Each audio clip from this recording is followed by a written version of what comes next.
నమస్తే అండి, మీ డాక్టర్ కిషోర్ కుమార్. అంగం గట్టి పడకపోవటం. అంగం గట్టి పడకపోవడానికి గల కారణాలు ఏంటి అని అంటే నేనైతే చెప్తానండి.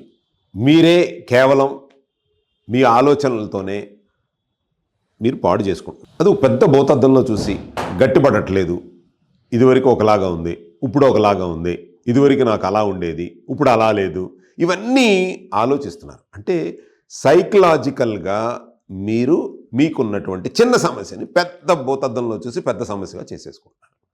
ప్రాబ్లం ఉండొచ్చు. ప్రాబ్లం ఎందుకు ఉండొచ్చు? న్యూట్రిషనల్ డిఫిషియన్సీ వల్ల ఉండొచ్చు, పూర్ బ్లడ్ సర్క్యులేషన్ వల్ల ఉండొచ్చు, ఆ నెర్వ్ సెన్సిటివిటీ వల్ల ఉండొచ్చు, హార్మోనల్ ఇంబ్యాలెన్స్ వల్ల ఉండొచ్చు.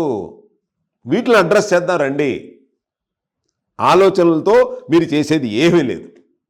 ఆలోచించి తాత్కాలికమైనటువంటి మార్కెట్లో దొరికేటటువంటి కెమికల్స్ని వేసుకుని తృప్తి చెందుతాము అని అనుకుంటే జీవితంలో మిగిలేది అసంతృప్తి. ఎప్పుడు అసంతృప్తి అంటే కొంత వయసు వచ్చిన తర్వాత దానివల్ల వచ్చే సైడ్ ఎఫెక్ట్స్తో ఎన్ని ప్రాబ్లమ్స్ వస్తాయో నేను చెప్పక్కర్లేదు, అందరికీ తెలుసు. ఇప్పటికీ చాలామంది మా దగ్గరికి వచ్చి, సార్ అనవసరంగా నేను అది వాడాను, ఇప్పుడు చాలా ఇబ్బంది అవుతుందండి అని అంట. ప్రోస్టేట్ ఎన్లార్జ్మెంట్సు, పూర్ స్లీపు, తర్వాత కిడ్నీస్ ఇష్యూసు, ఇవన్నీ వస్తున్నాయి. దయచేసి మీరు సైకలాజికల్ ప్రాబ్లమ్స్ నుంచి మీరు భూతద్దంలో చూడటం పక్కన పెట్టండి. మీరు చేయాల్సింది, కాన్సన్ట్రేట్ చేయాల్సింది ఎక్కడ తప్పు జరిగింది అనేది మిమ్మల్ని మీరు అసెస్ చేసుకోవాలి. ఫస్ట్ పాయింట్, మీకు దొరకట్లేదు, ప్రాబ్లం దొరకట్లేదు, రండి మాట్లాడదానండి, కూర్చొని చెప్పండి, ఓపెన్గా చెప్పండి. సార్ ఏంటి ప్రాబ్లం ఏంటో చెప్దాం, మాట్లాడదాం, చెక్ చేద్దాం ఎలా ఉంటే ప్రాబ్లం ఎలా ఉంది. సో నెర్వ్ సెన్సిటివిటీ అయిపోయి ఉండొచ్చు, అది కూడా మీ తప్పే కదా. అంటే మాస్టర్బేషన్ చేసుకునే పద్ధతుల్లో ఏమవుతుందండి, ఏదైనా సరే అతి పనికిరాదు. సృష్టిలో ఏది అతి పనికిరాదు. అతికి వెళ్ళిపోయారా, ప్రాబ్లం కొని తెచ్చుకున్నారా, చూద్దాం రండి. అతి ఎలా తగ్గించాలో చూద్దాం. లేదు న్యూట్రిషనల్ డిఫిషియన్సీలో ఉన్నారా, చూద్దాం. పూర్ బ్లడ్ సర్క్యులేషన్ ఉందా, దాన్ని ఎలా అడ్రస్ చేయాలో చూద్దాం. ఇన్ని హార్మోనల్ ఇంబ్యాలెన్స్ ఉన్నాయా, చూద్దాం. ఇవన్నీ ఒక రోజులో అయిపోతాయా? మీకు ఇవాళ ఎట్లా అనుకుంటే అయిపోతాయా? ఎవరో మా న్యూట్రిషనిస్టులతో చెప్తున్నారంట 3 నెలలు వాడాలా అని. మరి 3 నిమిషాలతో వాడేది ఇంత ట్యాబ్లెట్ వేసుకో, మరి తెచ్చుకుందు కానీ ఇంత ప్రాబ్లంని, ఇంత ట్యాబ్లెట్తో ఇంత ప్రాబ్లం తెచ్చుకుందు కానీ మరి జీవితంలో ఉండిల్లేంటయ్యా. మీకు ప్రాబ్లం ఎక్కడుందో అడ్రస్ చేసి ఒక సిస్టమేటిక్ వేలో ఇలా తీసుకెళ్ళాలి. ఫస్ట్ మంత్లో ఇలా తీసుకెళ్దాం, సెకండ్ మంత్లో ఇలా తీసుకెళ్దాం, థర్డ్ మంత్లో ఇలా తీసుకెళ్దాం. పిచ్చోళ్ళే ఏమన్నా ఇక్కడ కూర్చున్నది, ఆల్ సైంటిస్టులే.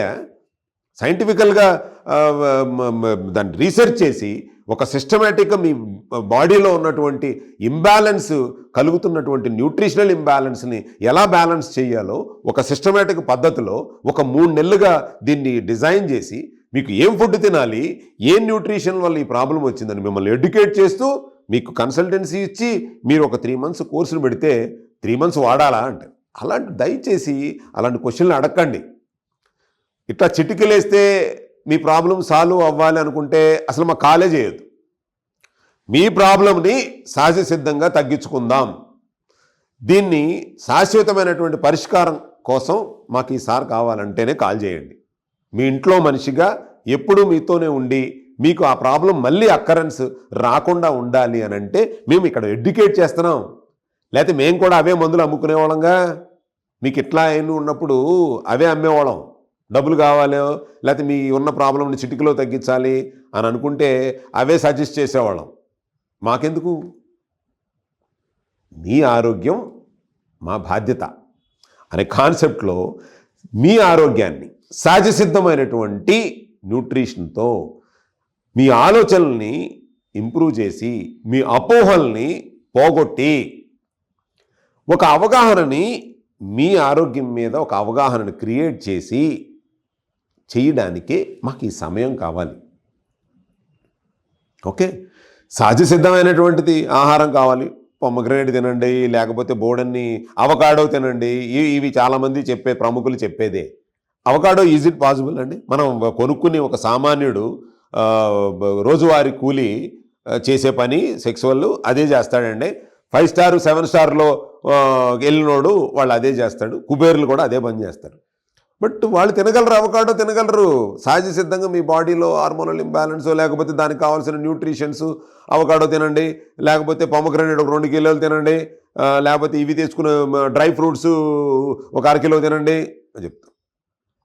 మేము కూడా చెప్తాం, నిజంగానే వాస్తవమే అది. అవకాడో తింటే ఎన్హాన్స్ అవ్వచ్చు, మన డ్రై ఫ్రూట్స్ తింటే మీరు వీర్యం గట్టిపడవచ్చు, మంచి ప్రోటీన్ తింటే చిక్కటి వీర్యం, ఇవన్నీ మనం కూడా చెప్తాం. మరి కేజీలు తినడానికి సార్ మేము కష్టపడింది బతకడానికా? మేము కష్టపడింది అవన్నీ కొనుక్కుని తినేసి ఓన్లీ కాపురం చేయడానికే కాదు కదా సార్. సో కాబట్టి ఇది ఒక పద్ధతి ప్రకారం ఒక సైంటిఫికల్గా చేస్తున్నటువంటి ఒక ప్రక్రియ. ఎవరైతే మీకు ఇమ్మీడియట్లీ రిజల్ట్స్ కావాలి, మాకు రేపొద్దునికి ఇమ్మీడియట్లీ రిజల్ట్ కావాలి అని అనుకుంటే మార్కెట్లో చాలా ఉన్నాయి, అవే వాడండి. అనారోగ్యాలను కొని తెచ్చుకోండి. ఓకే, అలాంటి వాళ్ళు కూడా వస్తున్నారు. సార్ తప్పు చేసాం, మేము అలా చేయకుండా ఉండాల్సింది, మేము ఇప్పుడు మా పద్ధతి మార్చుకుంటాం. చేతులు కాలిన తర్వాత చేస్తున్నాం, మన ప్రయత్నం మనం చేస్తున్నాం. కాకపోతే 4 రోజులు లేట్ అవుద్దమ్మా, నా మాటేనండి. ఇవాళ నేను చెప్పగానే మీకు రిజల్ట్ రావాలని ఎక్స్పెక్ట్ చేయొద్దు. మళ్ళీ దాన్ని రెజొనేట్ చేద్దాం, మీ బాడీని నార్మల్ కండిషన్లోకి తీసుకొద్దాం అని చెప్పి వాళ్ళకి చక్కటి అవగాహన ఇస్తూ డైటు మీరు ఏం భోజనం తినాలి. సరే, నేను ఒకటేమో వచ్చి మందు మానను సార్, నాకు ప్రాబ్లం ఉంది అంటాడు. సరే బాబు మానొద్దురా, కొంచెం తగ్గించరా నాయన అని చెప్తున్నాం. నాకు స్మోకింగ్ అలవాటు ఉంది. ఏం ఆల్కహాల్ స్మోకింగు మీ సెక్సువల్ సామర్థ్యం మీద దెబ్బ పడవా? పడతాయి కదండి. మా అన్న అంటున్నాడు, మా అన్న అన్నవాడికి కూడా బతిమాలు బామ్మాలు. మరి ఎందుకనంటే వాడు ఇంట్లో మనిషి కదండి. లేకపోతే కొంతమంది వచ్చి ఎప్పుడు లాస్ట్ వీక్లో ఒక పర్సన్ వచ్చి 7 ఇయర్స్ అయ్యింది, 7 ఇయర్స్ బట్టి మాకు పిల్లలు కలగలేదు సార్ అంటాడు. ఎంత బాధ అండి పాపం, ఎంత బాధ అనిపించింది అసలు. మనమే నాకు చెప్పినప్పుడు ఆయన ఒక ఎక్స్ప్రెషన్ నాకు అర్థమైపోయింది, పాపం ఎంత సఫర్ అవుతున్నారనేది. ఏంటి ఆవిడ ఎంత సఫర్ అవుతుంది పాపం. వాళ్ళు ఇద్దరికి మ్యారేజ్ అయ్యి 7 సంవత్సరాలు పిల్లలు కలగలేదంటే వాళ్ళ పేరెంట్స్ వీళ్ళ పేరెంట్స్ ఎంత ఇబ్బంది పడుతున్నారు, ఎంత సైకలాజికల్గా పాపం ఉంటుంది కదా. ఏంటి అని అంటే ఆయన ఉన్న ప్రాబ్లంని పక్కన పెట్టేసి సెక్స్లో పాల్గొంటే పిల్లలు పుడతారని అనుకోవటం అమాయకత్వం కాదండి. ఓకే, దాంట్లో వీర్య కణాల యొక్క స్ట్రెంత్ మనం చూసుకోవాలి. సో కౌంట్ మనం చూసుకోవాలి. దానికి సంబంధించినటువంటి న్యూట్రిషనల్స్, ఆ ఎనర్జీ లెవెల్స్ ఎలా ఉన్నాయి ఏంటి అనేది మనం అసెస్ చేసుకోవాలి. అటువంటి ఫుడ్ తీసుకుంటున్నామో లేదో చూసుకోవాలి. ఆయన చేసిన తప్పు ఏంటి, సెక్స్లో పాల్గొంటే పిల్లలు పుడతారు అనుకుని వాడేశాడు, అవ్వలేదు. ఇప్పుడు కోర్స్ స్టార్ట్ చేసాం, అర్థమైందండి. ఇప్పుడు కోర్సు స్టార్ట్ చేసి సో బాబు ఈ ఫుడ్ తినాలి, ఆవిడ ఈ ఫుడ్ తినాలి, ఆవిడకున్న సమస్యలు ఏంటి అని ఆవిడని కూడా తీసుకురమ్మని ఇద్దరిని కూర్చోబెట్టి కౌన్సిలింగ్ ఇచ్చి, అమ్మ నువ్వు ఈ మిస్టేక్స్ చేస్తున్నావు, నువ్వు ఇవి చేయొద్దని ఆవిడికి చెప్పి, నాన్న నువ్వు ఈ ఫుడ్ తినాలి, నువ్వు ఇది ఫుడ్ తినకుండా ఇవి కొన్ని అవాయిడ్ చేయమని చెప్తున్నాము. సో ఇట్లా అనుకుని చేసేటటువంటి విధానం మా దగ్గర లేదు. సో మీరు దాని గురించి అయితే మమ్మల్ని సంప్రదించొద్దు. మీ టైం వేస్ట్ చేసుకోకండి, మా టైం కూడా వేస్ట్ చేయకండి. ఎవరైతే సహజ సిద్ధంగా తగ్గించుకుందాము, ఆహారమే ఔషధం, ఫుడ్ ఈజ్ అవర్ మెడిసిన్ అనే కాన్సెప్ట్లో శాశ్వతమైనటువంటి పరిష్కారాన్ని కోరుకునేవాళ్ళు, సహజ సిద్ధమైనటువంటి ఆరోగ్యాన్ని పొందాలి అనుకున్న వాళ్ళు మాత్రమే మమ్మల్ని సంప్రదించండి. మీ ఊరికే కాల్ చేసి మమ్మల్ని ఇబ్బంది పెట్టకండి. మీ చిటికల్లో తగ్గే, మీ సమస్యలు తగ్గేటటువంటి పరిష్కారాలు మా దగ్గర లేవు, క్షమించండి.